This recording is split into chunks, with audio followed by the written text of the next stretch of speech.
Hey, everybody, it's Robert F. Kennedy Jr. here, and this is the second in our series, A Path to Peace. I've been very, very much looking forward to this, probably more than any of my podcasts ever, because I have such enormous respect for the two people who are guests today and for their willingness to actually come together and talk about the issue of how we achieve a path to peace in the Mideast. Both of them have shown extraordinary courage, but also thoughtfulness and a very, very high regard for truth and for history, and trying to do what my uncle, President Kennedy, said, which if you want to have peace, you better be able to put yourself in the shoes of your adversary and understand their worldview. And what we see in the Mideast today is as much as anything, it's a clash of narratives. And part of the path to peace is being able to deconstruct those narratives to find a commonly agreed on facts, and then trying to understand how we can build peace based upon those kind of indisputable facts. And both of these guests coming from different backgrounds, very different backgrounds of this conflict, have spent their lifetimes and their careers doing exactly that.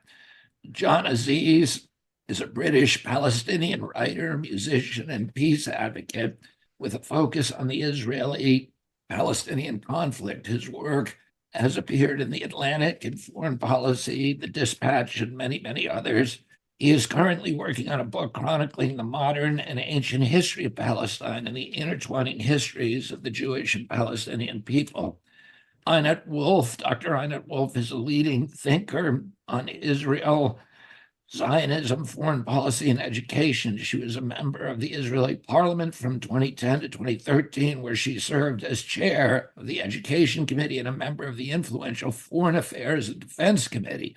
Born and raised in Israel, Dr. Wilf served as an intelligence officer in the Israeli Defense Forces, a foreign policy advisor to Prime Minister Shimon Peres, and a strategic consultant with McKinsey.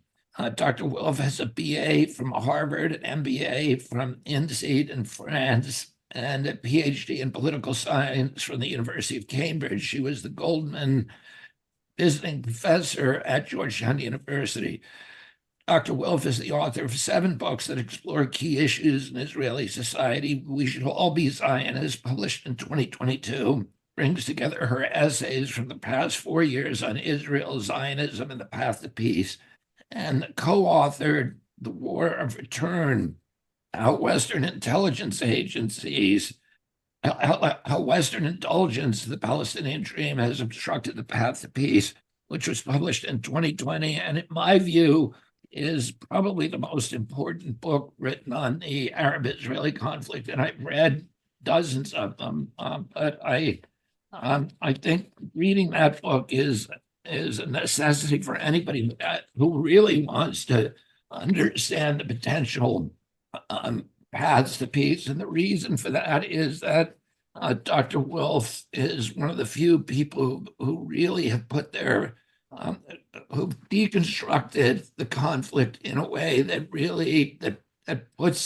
identifies the major impediments to peace in ways that have never been done, which is really the right of return. On all other, you show in that book in an extraordinary persuasive way that all the territorial claims, the water claims, all of the other electricity, the rights, all of those things can be solved. The one issue that is seldom debated in the open for a variety of reasons, but is the real issue of obstruction, is the right of return. And I want to return to that in a second. I want to start by talking to John Aziz.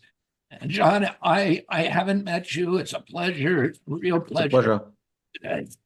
You did a terrific article in December that appeared in the Dispatch.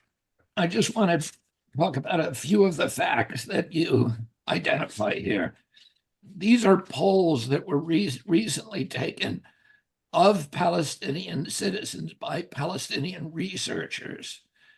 And they show that 75% of Palestinians support the October 7th terrorist attack, and 90% believe coexistence between Israel and Palestinians is impossible. The same study found that 75% of Palestinians believe that they will repel the ongoing ground offensive and win the war against Israel. 90% of the people in Gaza in the same survey supported a ceasefire.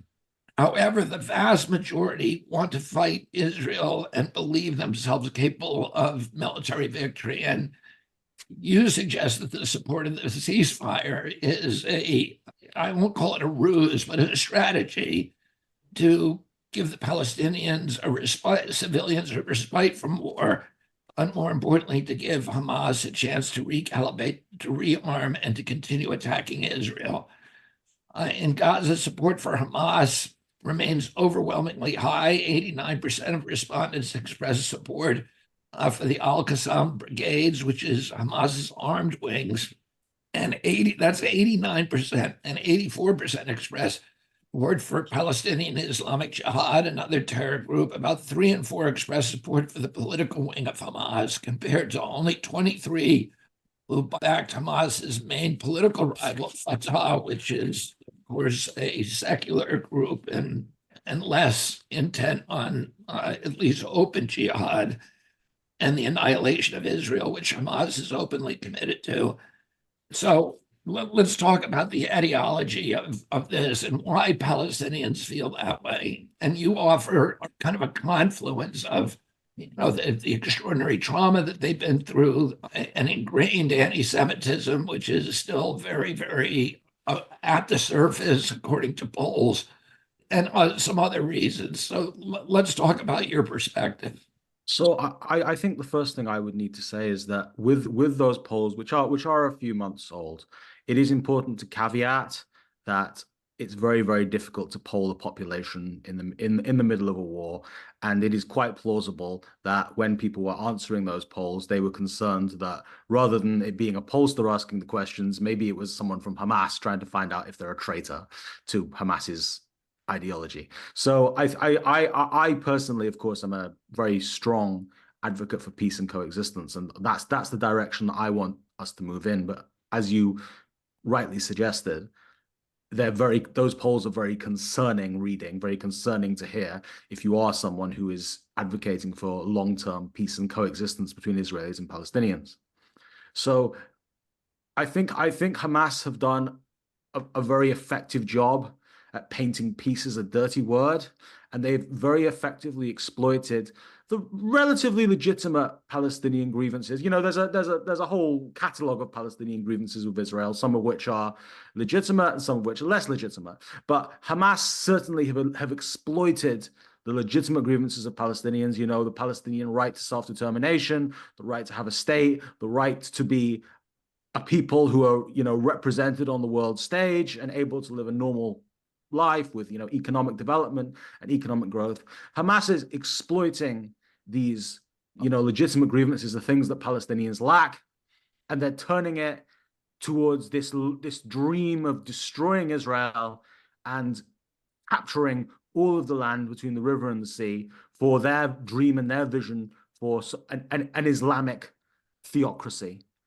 So that's something that they've done very effectively, and their long-term vision in fighting Israel is to use terrorism to repeat the October the 7th massacre again and again and again until Israel's destroyed. So, you know, as someone who believes that both the Jewish people and the Palestinian people have a legitimate right to be there, as someone who believes that neither side's going anywhere realistically in the long term, this is very, very concerning. It's difficult, and it's unfortunately this quagmire that we found ourselves in is contributing to a huge amount of death and war after war after war. You know, it was the 2014 war, the 2018 war, the 2021 war, and now this the biggest war so far between Israel and Hamas. And I think if we want to have peace and coexistence, if we recognize the legitimacy of both Israelis and Palestinians, we absolutely need to go beyond where we are now and to have a paradigm shift in the way we're looking at this. And as you rightly suggest, those polls are a very difficult place to start from. And Dr. Wilf, how do you react to that kind of polling? And let's start talking about what the path to peace might be.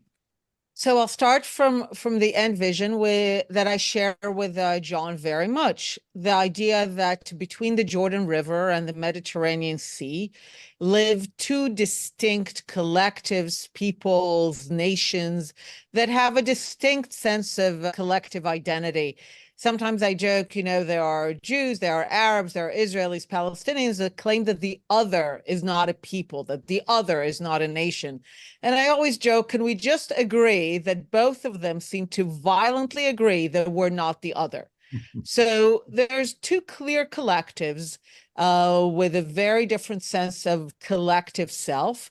And I believe that both of them have the right to self-determination, meaning that both of them have the right to govern themselves by themselves in a political entity that governs part of the territory between the river and the sea. That is the foundational idea of the two-state solution. So that is indeed the vision for peace. And the question is then, how do we get there? And here the causality, and that is also to the question of Hamas.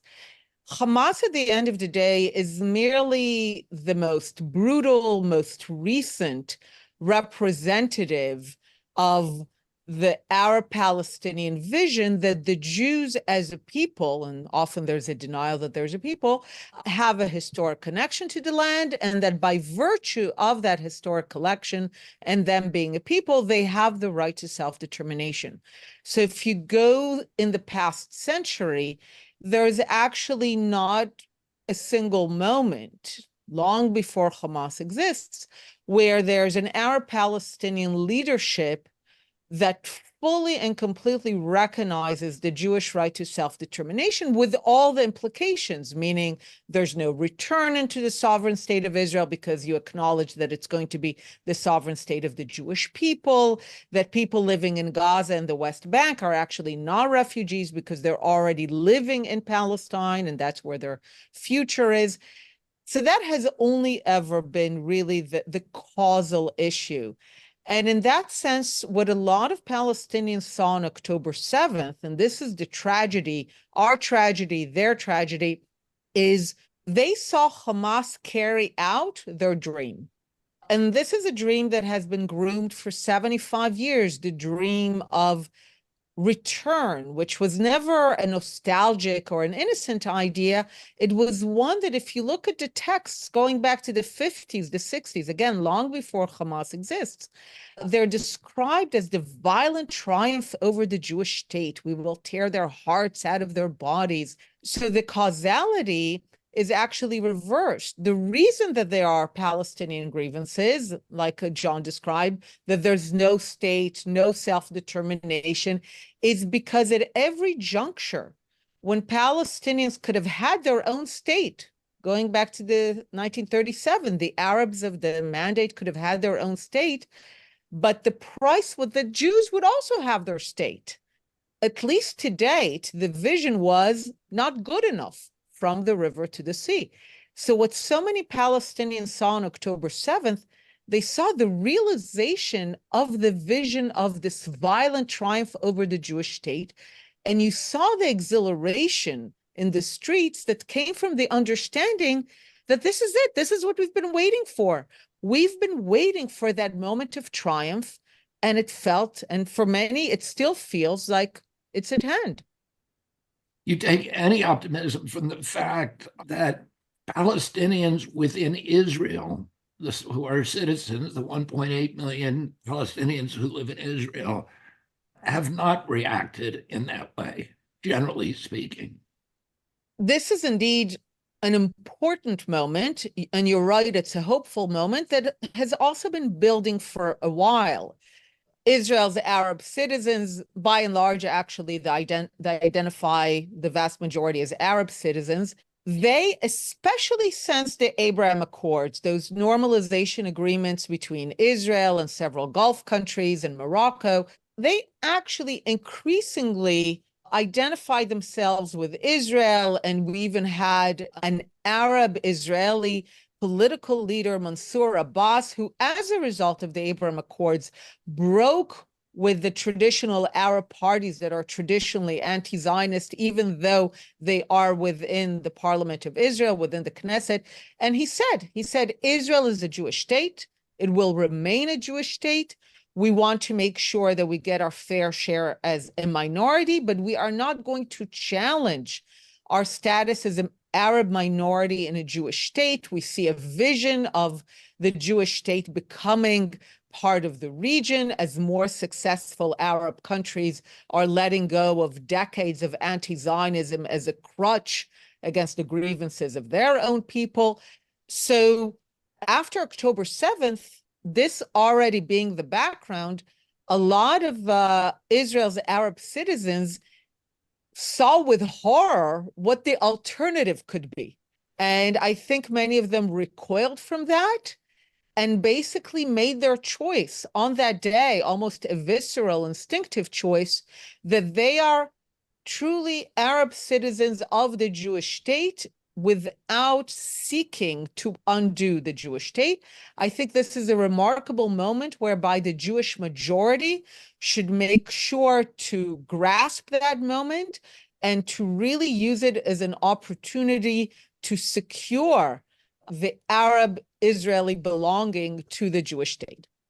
Yeah, and so the audience knows Mansour Abbas is one of 10 Palestinian Arabs who are serve in the Knesset. A lot of people don't know that Arabs, because of the kind of propaganda that there are Arab judges at every level of the courts, including the Supreme Court in Israel, that 4 years ago, an Arab district court convicted and sentenced a former Israeli prime minister to 7 years in prison for corruption. And that decision was upheld by the Supreme Court, including the Arab member of the Supreme Court. John, when you see what's happening in Israel with the Arabs who live in Israel, who are citizens like Mansour Abbas, do you see that as a kind of model for the future? Or, what is your take on that? Because that's just there weren't large protests, at least violent protests, among Arab Israelis like there were in the West Bank and in Gaza. What's your take on that? Well, I think that all the evidence is quite strong that Arab Israelis are very well integrated into, the population of the state of Israel. And I'm sort of coming at this from the perspective of we're all humans, we're all human beings. Yes, there are different countries. There's Great Britain, there's France, there's the United States, there's Israel, there's Saudi Arabia. All countries are different, and all countries have a different ethnic makeup. But everyone who lives somewhere should feel at home where they live, and they should feel well integrated, and they should be made welcome. And eventually, I hope one day there is a Palestinian state which will also make Jewish people feel welcome. If they want to live there, yes, they would be living in Palestine. They wouldn't necessarily be Israeli. They would be Palestinian Jews. But that's the kind of model that I want to see, is one where minorities are respected, protected, and treated with all the same rights and responsibilities as any other human being. Do either of you think that the objective of peace is likely to move forward with Netanyahu in charge? And what kind of future do you see in Israel? Is it likely that some other government will replace Netanyahu that is more welcoming of peace? And let me start with you, Dr. Wilf, and then I'll ask John to answer the same question. So I actually put very little stock in leaders in this case.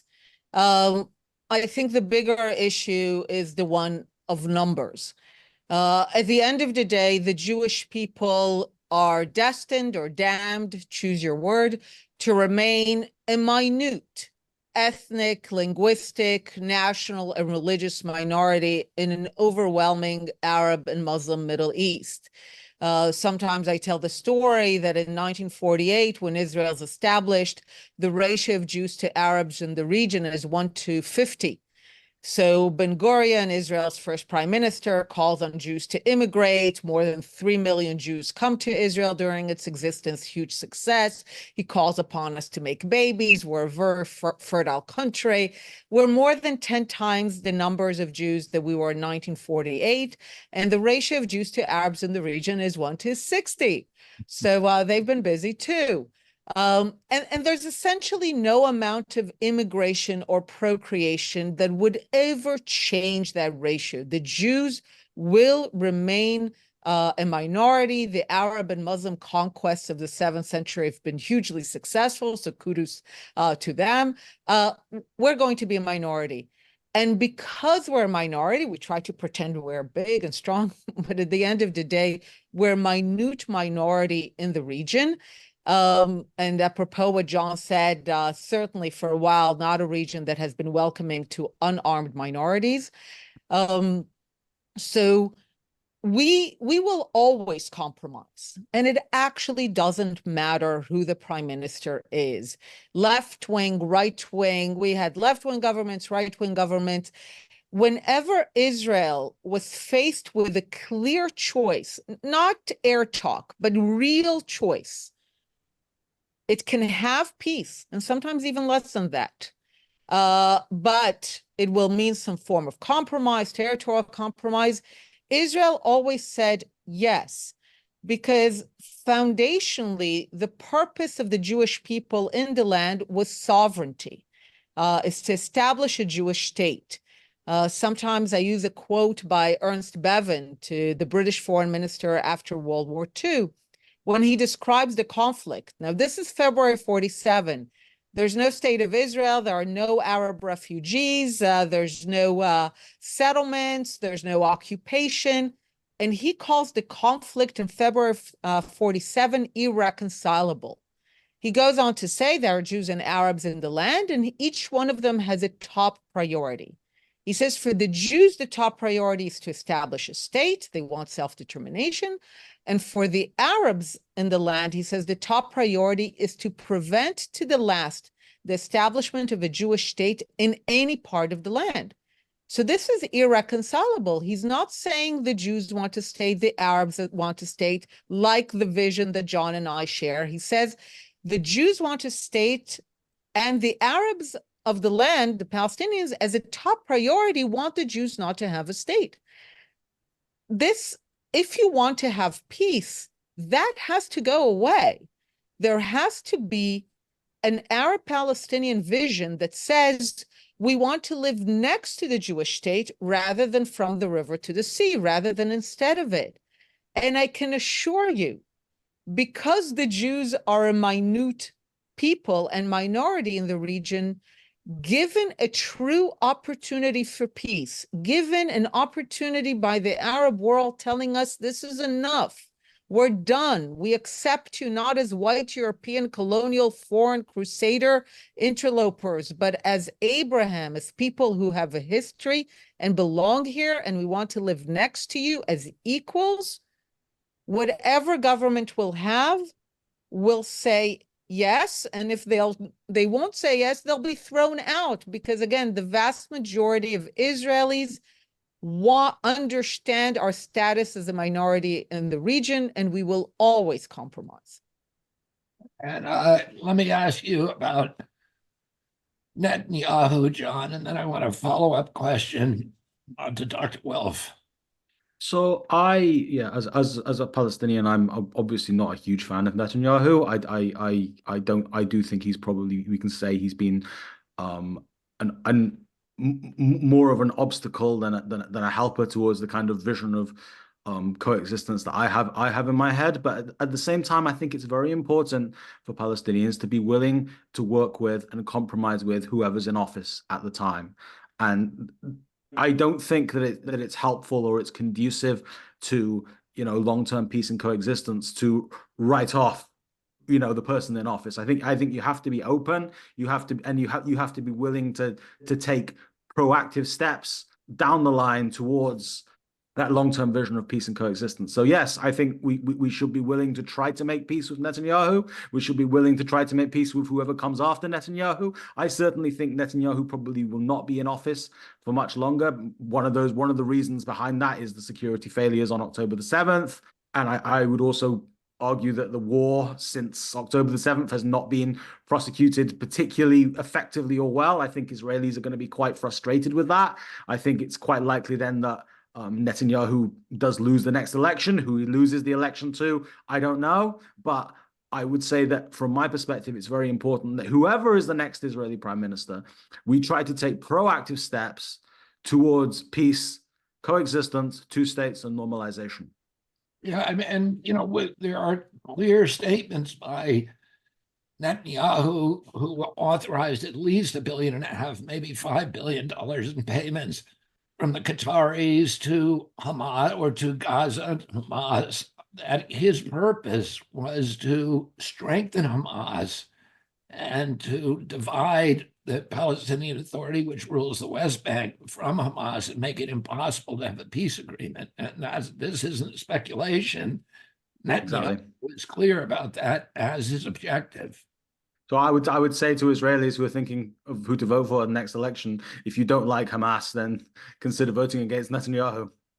I mean, one of the problems that I think Dr. Wilf evokes in her book in a very, very clear way is that no Palestinian leader can really survive if they say Israel has a right to exist as a Jewish state, which implies that they have a right to sovereignty over their own immigration policy, and they can decide who comes in and who can't, and which means that they can exclude the descendants of the 750,000 refugees who left in 1948.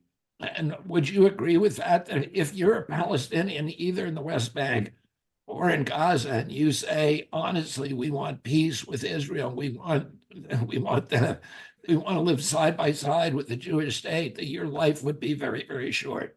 I would tend to agree that it's an extremely controversial position for any Palestinian to take. I can take it perhaps more easily because I'm a diaspora Palestinian and I'm raised in the UK on, Western secular liberal values. So that's kind of what I've taken to heart. And I've tried as best as I can to understand the history of the Jewish people and the history of Zionism and why Zionism happened, and tried to be able to see the conflict from both sides. And I would strongly encourage Israelis to do the same thing and try and see it from the Palestinian perspective too. But no, you're exactly right. If you try and take my stance in the West Bank, that would be an extremely controversial thing to do. And you could potentially be dealing with death threats and, being called a traitor and potentially even being killed and potentially, kidnapped by Hamas or whatnot. So it's quite difficult for a Palestinian. I grew up hearing, people in my own Palestinian community calling Abu Mazen, Mahmoud Abbas, a traitor because the positions he takes are maybe considerably more towards the Palestinian mainstream than mine. So, this is something that's been going on for years. Some people even called Arafat a traitor. And they call the Palestinian Authority today traitors. They call other Palestinians who take similar stances to me, like, people like Ahmed Fouad al-Khatib or Hamza Houidi, Palestinians who've spoken out for peace in kind of Western mainstream media, they also get called traitors. So it's a slippery slope, and it can be very intimidating, and it causes people to withdraw from the sphere. And I think mass intimidation as a strategy against people who express dissident views is very dangerous, because there is an important principle of free speech, and people should be able to advocate for the positions they believe in. And this position that I believe in of co-indigeneity and the right of both people to coexist, I believe it from the bottom of my heart. So no, I'm not going to be intimidated or driven out of this debate, because it's so tremendously important to me that we settle these issues and we stop killing each other, because the death of children in Gaza is abominable. It's an abomination. The death of children on October the 7th of Jewish children and the rape of Jewish women was an abomination, right? We don't want innocent people to die. So that's why I feel particularly strongly about this issue and have been willing to speak publicly about it, because I want a solution. I want people to live together as decent human beings. And you're right. It is tremendously difficult for Palestinians in the West Bank who may agree with me. And I have plenty of reports from my Palestinian friends that there are Palestinians who do agree with me, right? But they do it undercover. I speak to plenty of Israelis who have gone around and spoken to, fairly moderate Palestinians, and they say to me, I speak to lots of Palestinians like you, John, who have the same perspectives, but they don't do it publicly. So, at some point, when it comes to something as important as coexistence and as important as being able to live together without killing each other, I think we have to be courageous. we have to take a step towards doing the thing that we believe in, because if nobody stands up for what they believe in, then tyrants will stomp us all into the dirt. Yeah, after the failure of the Oslo Accords and then the second Camp David and Clinton's agreement, where Clinton strong-armed Ehud Barak to give everything to the Palestinian leadership that they had asked for, including back to the 67 borders, and except for a little tiny band of settlements around Tel Aviv, and then to make up for that 3% of Israeli land. And Arafat walked away from it and later explained to Prince Bandar, who was one of the referees of that agreement, that if he had signed it, his own people would have killed him. And it's kind of a trap, because ever since the Grand Mufti Amin al-Husseini, who was an ally of Hitler and was driving the pogroms and a lot of the riots against the initial in 1937 and later the initial proposals to give the Israelis a state, to give the Jews a state. Ever since then, Arab leaders have kept themselves in office using that tool of anti-Semitism and this just blanket denial of the existence of the possibility of a Jewish state of any size. But it's been a trap for them. It keeps them in office, but it's a trap, because when they do try to actually be peacemakers, then that popular belief that there is no possibility of a Jewish state comes up, and they will, likely die. I mean, is that a kind of analysis that you would agree with? Yeah, I think that I come from a sort of different generation, perhaps, to people who are of an older generation to me. And from my perspective, I've seen enough wars and enough struggle and enough attempts to superimpose this vision of from the river to the sea to understand that it's not working. And it is probably never going to work, because I think Israel is very secure. I think Israel is a successful, modern, first world economy. Just for context, Israel has a higher GDP per capita than the United Kingdom, where I live, France, Germany. Israel as a state is an economic miracle. And I don't think that generations of Palestinians sacrificing themselves on the battlefield is going to shift Israel. It's not, I don't think it's going to push Israelis into surrendering to some, Hamas vision of Islamic theocracy where Jewish people become dhimmis. So, for people who don't know that term, that's the status. It's sort of a second-class status that is part of the Quran, the original conquest of the Holy Land of Palestine. In the 7th century, Jews were relegated to second-class citizenship, and the term for that was dhimmi. They had to pay higher taxes. They didn't get the same kind of hearings in law courts, and they were subservient in every way to their Muslim neighbors. So what I've seen in my lifetime is that the ideology of Hamas and the ideology of from the river to the sea and snuffing out the Jewish state has not worked. And from my perspective, it seems like neither people are going anywhere, because Palestinians aren't going anywhere either. Palestinians have, long and deep roots in the land. I'm from peasant farmers in the West Bank, who've been on the land for hundreds and hundreds of years, and there's plenty of people like me, right, who have many hundreds of years of history in the land, and some of them, of course, are even people whose ancestors converted from Judaism to Islam or Christianity. So I don't think Palestinians are going anywhere either. I've made peace with the idea in my own head that there is going to be a state called Israel. It is going to be the Jewish state, and I want to coexist alongside it. And I think, realistically, I think a lot of Arab leaders understand this. I think the King of Jordan understands it. I think the Crown Prince of Saudi Arabia understands it. I don't think that they believe that Israel is suddenly going to vanish and disappear. I believe the leaders of the UAE understand it, and they understand the dangers of extremist theocratic versions of Islam among their own populations, and the dangers that could mean to them.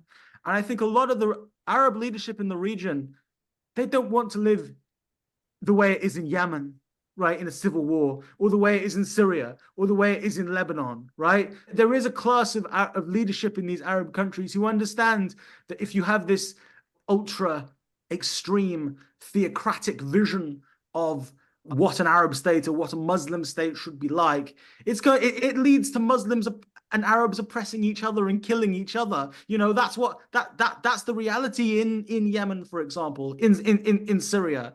There's plenty of Arab states where the people are killing each other over their varying visions. So there is a new class of moderate Arab leadership in the region emerging that understands the dangers of radical Islam, and understands that what the Iranian regime is pushing is ultimately poisonous, and understands that Israel's not going anywhere. So that's where I'm setting out my territory. I want to support moderate leadership that wants modernization, peace, economic growth, not endless religious wars. We saw what that's like in Europe for many centuries.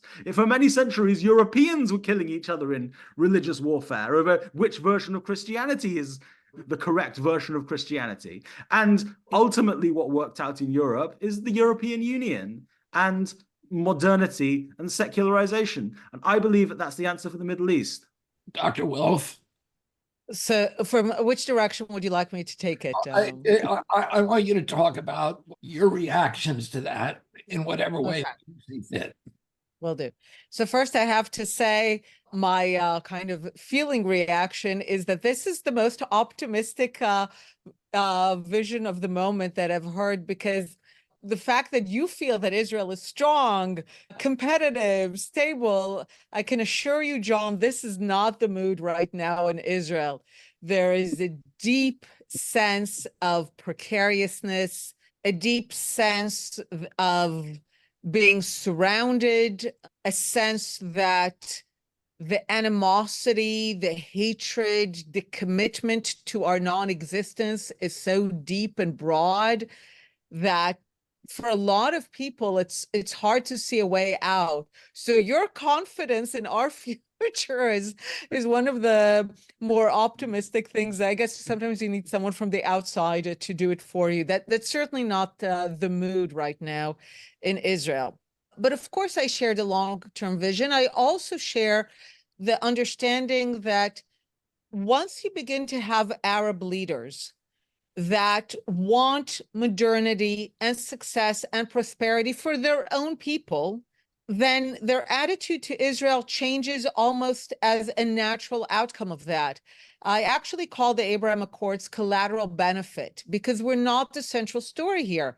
We're actually, the normalization with Israel is a natural outcome of more successful Arab countries, more visionary, forward, modernizing leaders that are still very much Arab and very much Muslim, who are forging an alternative vision to 9/11 and ISIS and what they realized, and especially I would say for young Arab men, to have a vision that is attractive and that they can have a sense of pride in being Arab and Muslim as a result of prosperity and success, and not based on grievances. So it's not a coincidence, because if you look historically, anti-Zionism and anti-Semitism are always the mark of failed societies. They always rise whenever societies are in crisis, and they look for a scapegoat and they look for someone to blame. So in many ways, you could say that this is the ideology of losers. And when a society is no longer a society in crisis, when it actually has leaders that are working for the betterment of their people, they no longer need the Zionist scapegoat, the Jewish scapegoat, to divert from their failures, because they're no longer failing. And it's not a coincidence that the more successful Arab leaders and countries are also the ones that have a different attitude to Israel and to Zionism and to the idea of Jewish self-determination, which also shows you that being Arab and being Muslim does not necessarily mean that you have to be anti-Zionist. For a lot of people, this seemed to be, for many years, even decades, to be a given. If you're Arab, if you're Muslim, the automatic position you have to take is to be against Jewish self-determination in the historic homeland, in the land of Israel. That is, anti-Zionism is the core of an Arab and Muslim identity. And now, finally, and I think actually for the first time ever, certainly since there's Zionism, you have an Arab vision that is proud, successful, forward-looking, modern, and that is pro-Zionist in the sense that they have no problem with the sovereign state of the Jewish people, acknowledging the history, acknowledging that Israel is not some foreign implant, which is still unfortunately the dominant narrative in the Arab world, but rather an expression of the historic connection of the Jewish people with the land of Israel. This is where I find hope. And this is what I work to.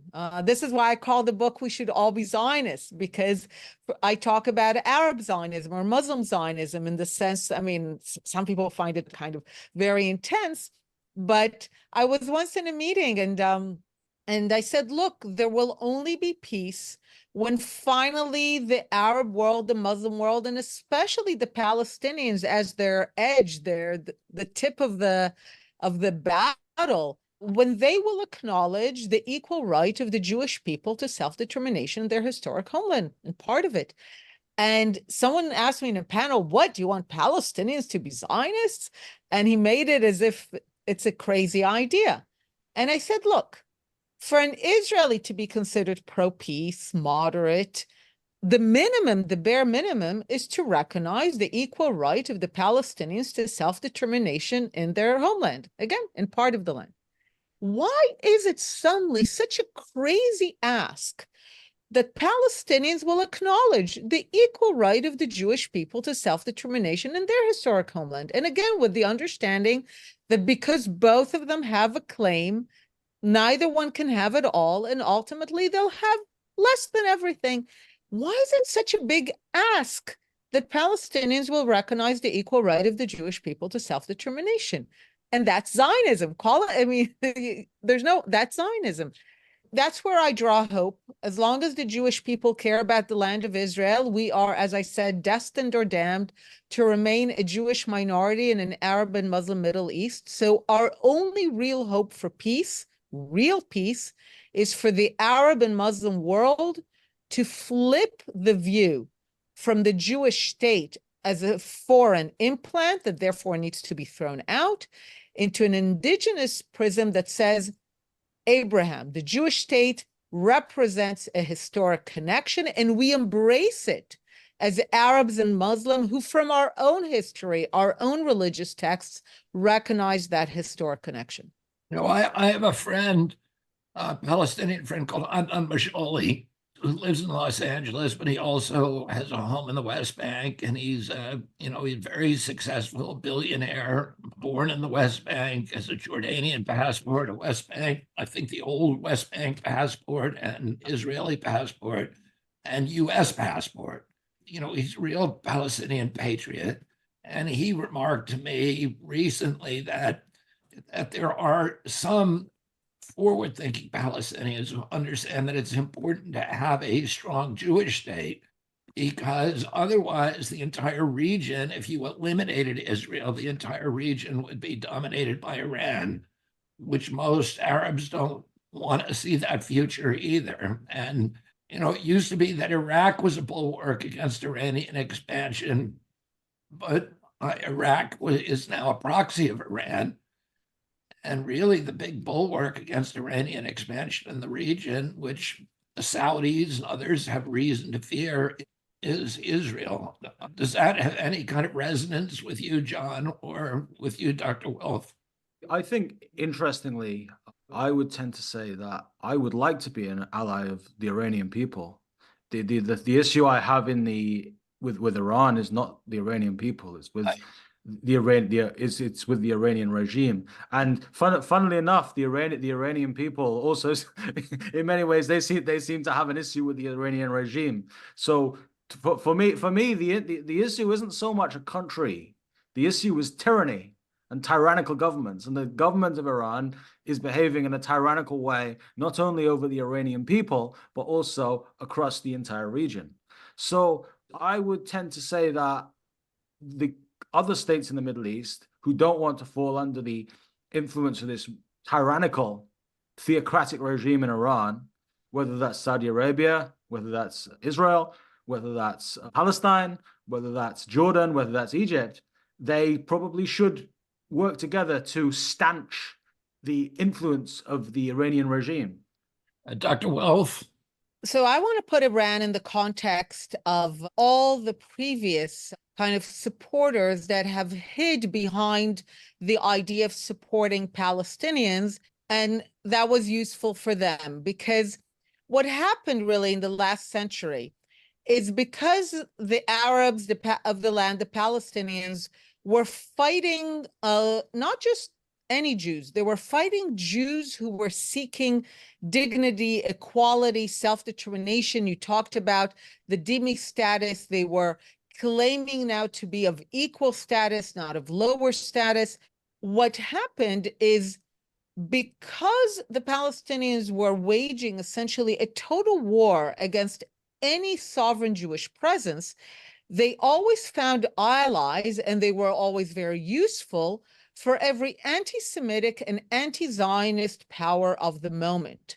So in the 30s and 40s, like you mentioned, there is a very close collaboration between the local Arab Palestinian leadership and the Nazis, the insertion of a lot of Nazi propaganda in Arabic-speaking radio in the 30s and 40s that has repercussions to the present. A lot of the Hamas language is actually Nazi language that was inserted in the 30s and 40s. And the Nazis are defeated, and they head to the dustbin of history, and they're replaced by the Pan-Arabists, who turn anti-Zionism into the marker of what it means to be an Arab, again, with sad repercussions, hiding behind the Palestinian issue, like you talked about, really making Palestinianism into the secular theology of the Arab Revolution. And then they're defeated, and they go to the dustbin of history, and they're replaced by the Soviet Union. And the Soviet Union really uses the mask of supporting for Palestinian rights to take anti-Zionism global. They insert Zionism as racism into the United Nations in 75, and Israel's apartheid, and now genocide. These are all pages of the Soviet playbook.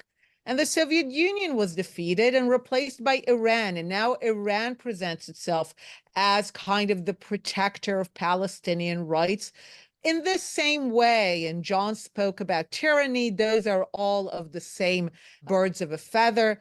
So on the positive side, what you see here is that all those regimes that hid behind this collaboration, support for Palestinianism, but really it was just anti-Semitism, anti-Zionism, they ended up in the dustbin of history. And I have no doubt, as I look at the predecessors of Iran in that role, that the Mullah regime will also find itself in the dustbin of history. I have no doubt of that, just judging by the history. The reason that I'm so concerned at the moment, and have less of the optimism and sense of strength, Israeli strength that John portrayed, is that if you look again at all these regimes, is that on the way to the dustbin of history, they caused a lot of damage to the Jews and a lot of mayhem to the world. So we don't need to expand on the Nazis, but in the 2 decades when pan-Arabism reigned supreme, and it claimed to only be anti-Zionist and have nothing against Jews, within 2 decades, from Morocco to Afghanistan, no Jews were left. A complete ethnic cleansing in the name of anti-Zionism. And then the Soviet Union, we know how it treated its Jews, and we know that the Jews of Iran left as soon as the Ayatollah regime established itself. So, and we know that what Iran has been doing to support not just October 7th, but all Hezbollah, Hamas, the Houthis, establishing itself now in Syria, trying to cause mayhem in the West Bank and Jordan. So my concern right now is, until the Mullah regime goes to the dustbin of history, where I'm sure it will be, how much damage to the Jewish people and how much mayhem in general will they cause? Well, let's talk about the path to peace. So, I think the point that you made, that both of you made so eloquently, is that if you have a society that's based upon aggrievement, we're never going to get there. And how do we start building institutions and societies in both the West Bank? You have corporate kleptocracies in both of them that are robbing their own people, that are extraordinarily corrupt, and are not building democratic institutions and not building economic prosperity. How do we start building? I mean, Gaza should be an extraordinarily prosperous nation. It has miles of white sand beaches. It should be a tourist mecca. It has the potential for a port that could be the Singapore of the West. It's at the confluence of the great maritime trade routes from the Suez Canal, the Mediterranean, the terrestrial trade routes between Africa, the Mideast, and Europe. It has a very innovative population with very good, highly educated, much more than any place else in the Arab world. It has fertile soils. It's an oasis with good fresh water resources, unlimited potential for desalinization. How do you shift the leadership away from this ideology of aggrievement toward a pride and a promise for a future? And what is blocking that, including the United Nations, which really you show how much of an impediment that is. Dr. Wilf, let's go to John first, and then I'm going to let you finish up. So I think that one of the biggest problems of Gaza, one of many, is the support of various regimes on the outside of Gaza who have helped the radicals and the extremists take control and take power. So specifically, I would be talking about, of course, Iran, the IRGC. I'd be talking about Qatar. Perhaps tangentially, you could add Netanyahu to the list, as he seems to like the idea of transferring cash to Hamas because he prefers Hamas to the PA. But the United Nations is one of those. Right. Yes. I mean through the instruments of the United Nations. But the regimes on the outside of Gaza have allowed extremists to gain power within Gaza, and that's been through providing them money and providing them training and providing them guns. And I would suggest that if we want to see peace between Gaza and Israel, and if we want to see Gaza become a successful, prosperous, modernized, thriving society, the Singapore of the West, this is my dream. I want to see Gaza be that. I want to see Gaza be filled with skyscrapers like Tel Aviv. I want to see the Gazan beaches filled with tourists, including tourists from Europe and the United States and Israel. Why not? Let them come. But we need to empower Palestinian moderates. We need to find Palestinian moderates who want to be leaders, and we need to help them, because at this point, Iran and Qatar will help the Palestinians who want to thump their Quran and impose theocracy and discriminate against LGBT people. And discriminate against atheists and discriminate against other minorities and spread weird anti-Semitic propaganda. You know, there's plenty of people who want to help the extremists and will throw money at them in order to do that. But the West has been relatively reticent in helping Palestinian moderates. If we consider the PA to be relatively moderate, it hasn't been demanding enough of the PA in terms of the reforms required to become a state, such as perhaps abolishing the Martyrs Fund, which rather than paying money to Palestinians in need, pays money to Palestinians on the basis of, you know, if did you get put in prison in Israel, right? So things like the welfare system need to be reformed and modernized. Things like UNRWA need to be reformed and modernized. You know, I don't think that that's a solution for Palestinians in the long run. I think the solution ultimately is a self-determining Palestinian state. But how do we get there? Part of the problem is, you know, Dr. Wilf talks about, is that UNRWA is kind of a permanent refugee system where refugee status is inherited generation after generation. I don't think that's sustainable. I don't think that is the future for Palestinians.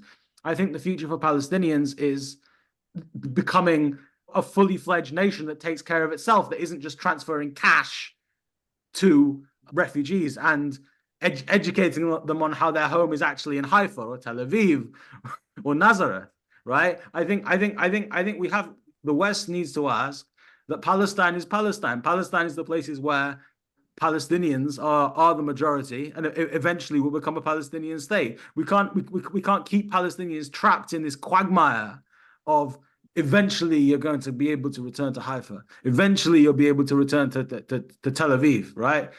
That's not a long-term solution. So to sum up, we need to empower Palestinian moderates, because as I say, Iran is already empowering Palestinian extremists. Yeah, and you know, that summarizes many of the thoughts in Dr. Wilf's book, which I think highlights better than anybody else has, that UNRWA, there's two refugee agencies in the world that the United Nations has. One that takes care of the hundreds of millions of refugees from every nation in the world except for Palestine. And then one that is solely designated to take care of Palestinian refugees.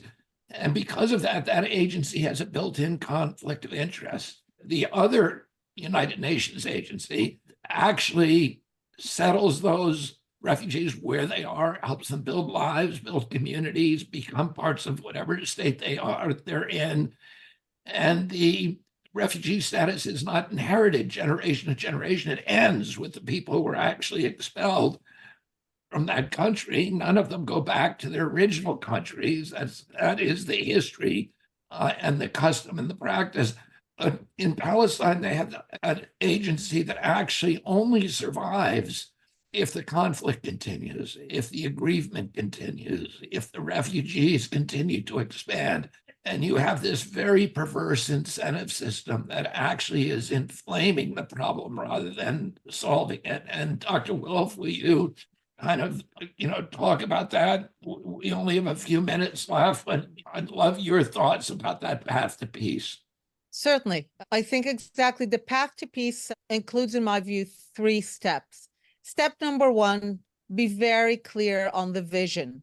Just like John said here, it's a vision where there are 2 states, an Arab-Palestinian state, a Jewish state, Israel. They can both have minorities. Israel certainly has. Like John, I have a vision that a modern Arab-Palestinian state will have a Jewish minority for those that want to live in certain places that are mentioned in the Bible. They're treated equally as a minority, and they can have whatever trade and economic relations, and they reflect the self-determination of their people.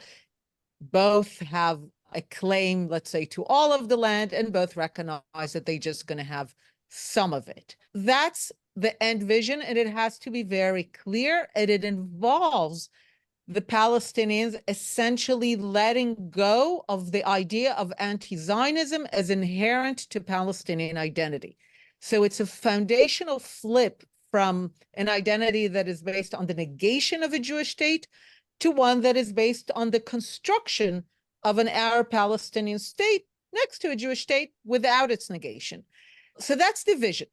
And there needs to be no cutting corners on that vision, because during the 90s, the years of negotiations, there was this notion of constructive ambiguity. Let's kind of fudge the issues and, get people to sign, and then they'll build trust, and they'll deal with the difficult issues. And we know that it was destructive. So I've become a proponent of constructive specificity. Let's be very clear. And I have to emphasize, look, I need zero courage to be here. John needs a lot. And John spoke to that. He says things clearly. He's not fudging it. You can find Palestinians who will say that they want peace or even coexistence, but for them to specifically recognize the implications, what it means, that there's no return into the sovereign territory of the state of Israel, that if you live in Gaza and if you live in Ramallah, you're not a refugee from Palestine. You are where you are, and you need to build your future there, and you don't consider yourself in an endless limbo until the Jewish state is gone. Very few people, even when they're living in London, are willing to say that. I actually count them, and John knows. And by the way, one of the ways that I promote it is by participating here and platforming. Anyone who says these things clearly should get all the support in the world. At one point, people told me, like I said, they should get all the support, not UNRWA, not that. But someone told me, but there's only a few of them. I was like, doesn't matter. They should get the billions because they have the right vision. Even if it's 4 people who get the $1.5 billion, I don't care, because they're the ones who have the right vision. So step 1, be very clear on the vision, be very specific, and no cutting corners. Step 2, remove all the elements that undermine this vision. So we talked about like Iran and the extremists, but the book, The War of Return, is about the indulgence of the West, the funding of UNRWA.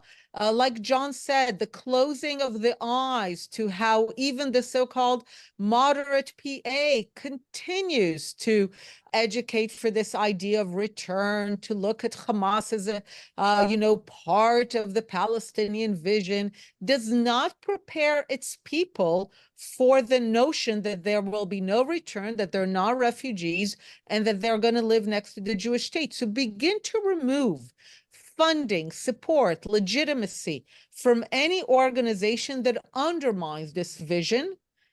And step 3, try to bring in whatever possible forces, such as modern Arab states that have a pro-Israel, pro-Zionist vision of what it means to be an Arab and Muslim, to help support and sustain an Arab-Palestinian identity that wants to live next to a Jewish state rather than based on its negation. That's my 3-step process for peace. And then I say, and it will take however long it takes.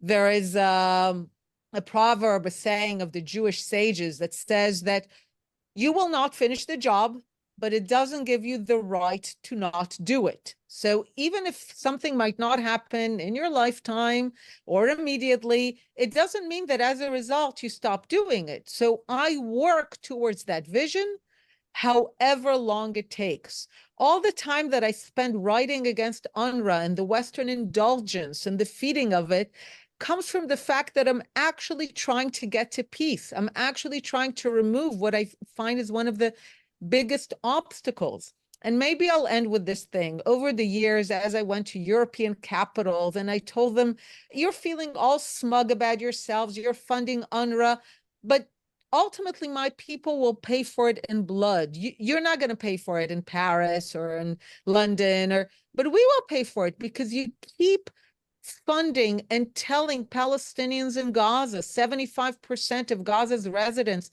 are registered as if they're still refugees from Palestine. You're basically telling them day in, day out, don't build your future in Gaza. Don't make Gaza into the Dubai of the Levant, but keep waiting for the day when Palestine will be free from the river to the sea. You're making this, and you're making it worse, and we will pay for it. And I told them, look, there's a difference between doing good and feeling good. It's a difference in public policy and foreign policy and in parenting, for that matter. A lot of things might feel good, funding UNRWA, giving money, but they don't do good. And actually doing good often means doing things that don't feel good.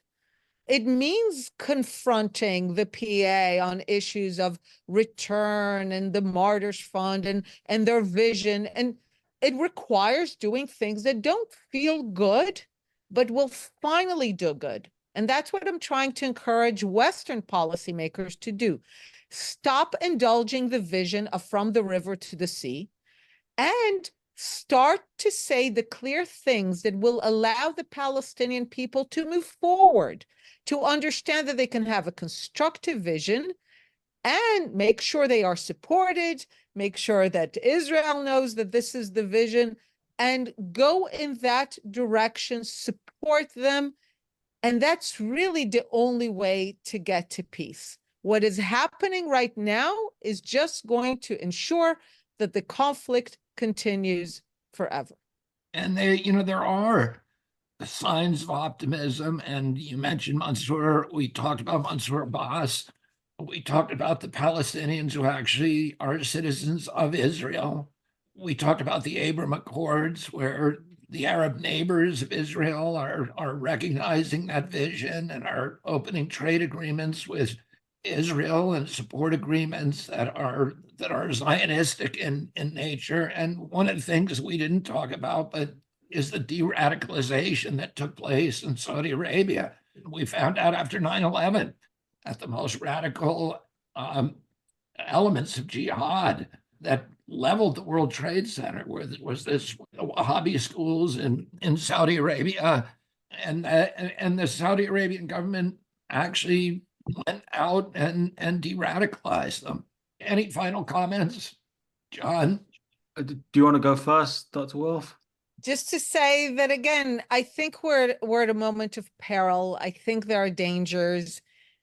I do my best to try to find optimism and the path forward in all of this. And really, I want to thank you, John, for your courage and your constructive specificity and for being clear. And, I've seen you get attacked again and again and again, and you're not budging. And I love that, because I must say, these days I find that it's actually the one that is, it's not an easy position to take, but I think it's mentally and morally easier, rather than everyone that's like waffling about. Just being clear, and anyone who attacks you, you just tell them, go away. This is my view. I'm going to continue. I draw a lot of hope from that. And I just want to say thank you for that. Well, thank you. I mean, I think my vision is very much a futurist vision, and it's very much based upon human progress and economic development as the cornerstones of the future for Palestinian people, for the region more generally. What they have in Dubai and Abu Dhabi and Riyadh and Tel Aviv is these amazing Middle Eastern metropolises. And I think it is quite plausible that if we really set our minds to it and set our hearts to it, honestly, truthfully, we can build an amazing version of Gaza, which will be a metropolis to contend with, perhaps the Singapore of the West, perhaps a second Dubai. But that prosperity and that growth can also encompass the West Bank, right? Nablus can be a beautiful modern city. Ramallah can be a beautiful modern city. We can, the Palestinian state can be a wealthy, first world, dignified nation. And if in 100 years from now, our descendants are listening back to this, and that's what's normal to them, if that's what's normal to them, prosperity, coexistence, humanism, humanitarianism, if that's what's normal to them, then we've succeeded. And if, on the other hand, if in 100 years' time, we're still fighting about who owns this damn land, then we failed. Fine. Then perhaps we will fail. Perhaps I will fail. But at the very least, I'm going to try my best to advance the vision of prosperity equality, humanity, human decency, and peace that the region needs. John Aziz and Dr. Wilf, thank you so much. And John, again, thank you for your courage and both of you for your integrity. Thank you. Thank you.